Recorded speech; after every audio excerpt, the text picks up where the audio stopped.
திருநீலகண்ட நாயனார் என்பவர் 63 நாயன்மார்களில் ஒருவர். சிதம்பரத்தில் குயவர் குலத்தில் பிறந்த அவர் சிவபெருமானின் பக்திக்கு பெயர் பெற்றார். அவர் அழகிய திருவோடுகளை உருவாக்கி மகிழ்ச்சியுடன் சிவனடியார்களுக்கு கொடுத்து வந்தார். நல்லொழுக்கமான வாழ்க்கையை நடத்தினாலும் முற்பிறவி பாவத்தின் பயனாக ஒரு கணம் பலவீனம் அவரை வழிதவரச் செய்தது.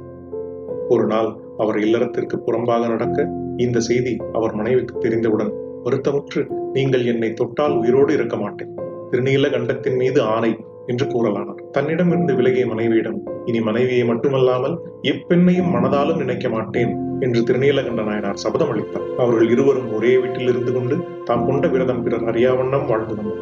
இப்படியே வாழ்ந்த தம்பதியர் இருவரும் முதுமை பருவம் மீதில் ஒரு நாள் சிவன் ஒரு சன்னியாசி வேடத்தில் அவர்கள் வீட்டிற்கு வந்து திருநீலகண்டனிடம் ஒரு களிமண் கிண்ணத்தை அளித்து அவர் திரும்பி வரும் வரை அதை பாதுகாக்கும்படி கேட்டார்.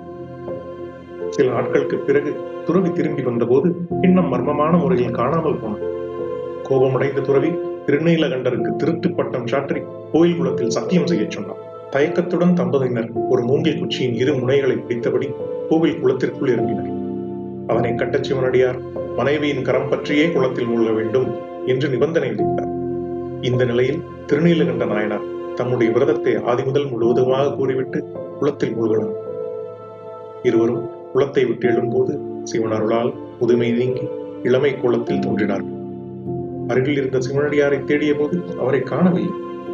அப்போது சிவபெருமான் உமையம்மையுடன் காட்சியளித்து, புலனை வென்றோர்களே, இளமை பொலிவுடன் எம்மை நீங்காது இருப்பீர்களாக என்று வாழ்த்தி அருளினார்.